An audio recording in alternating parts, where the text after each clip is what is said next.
Hello മച്ചന്മാരെ, S T ന്യൂസിലേക്ക് സ്വാഗതം. കൊടുങ്കാറ്റിനേക്കാൾ വേഗത്തിലാണ് മമ്മൂട്ടിയുടെ ടർബോ കളക്ഷൻ കയറുന്നത്. ടർബോ ബുക്കിംഗ് ഒക്കെ കൊടും തീ ആയി തന്നെ മുന്നോട്ട് പോകുന്നു.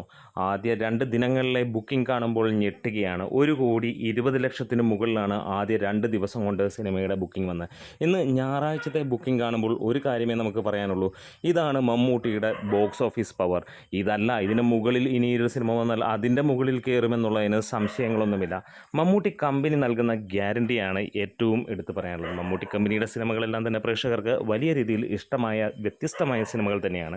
അങ്ങനെ വരുമ്പോൾ ഇതൊരു മമ്മൂട്ടി സിനിമയും മമ്മൂട്ടി കമ്പനി സിനിമയും ആകുമ്പോൾ വമ്പൻ ബഡ്ജറ്റിൽ വരുന്ന സിനിമ ഇതിൻ്റെ ഒരു ട്രെയിലർ കൊണ്ട് തന്നെ ജനങ്ങളെ പിടിച്ചിരുത്തിയ സിനിമയായി മാറുന്നു. എന്താണെങ്കിലും ജനങ്ങൾ ഗ്യാരണ്ടിയാക്കുന്നത് മമ്മൂട്ടി കമ്പനി എന്ന പേര് തന്നെയാണ്. ഇപ്പോൾ ബുക്കിംഗ് കാണുമ്പോൾ ഒരു കാര്യം നമുക്ക് മനസ്സിലാവുന്നു, കൊച്ചിയാണ് നമ്പർ 1 ആയി നിൽക്കുന്നത്. ഒട്ടുമിക്ക തിയേറ്ററുകളിലും മികച്ച രീതിയിലുള്ള ബുക്കിംഗ് കാണാൻ കഴിയുന്നു എന്നുള്ളത് തന്നെയാണ്. അതുപോലെ തന്നെ വനിത വിനീത തിയേറ്ററിൽ നോക്കുകയാണെങ്കിൽ എല്ലാ ഷോകളും ഓൾമോസ്റ്റ് ഫുള്ളായിരിക്കുന്ന ഒരു കാര്യം നമുക്ക് കാണാൻ കഴിയുന്നു. അതുപോലെ തന്നെ ഒട്ടുമിക്ക തിയേറ്ററുകളിലും ഭൂരിഭാഗം ടിക്കറ്റുകളും വിറ്റുപോയിരിക്കുന്നു എന്നുള്ളതാണ്. ഇതുവരെ നോക്കുമ്പോൾ 25% മുകളിലാണ് സിനിമയുടെ ഓക്യുപ്പൻസി വന്നിരിക്കുന്നത്. ആദ്യ ദിനം എന്താണേലും ഒരു കൊലത്തൂക്ക് തൂക്കുമെന്നുള്ള ലെവലിൽ തന്നെയാണ് കാണുന്നത്.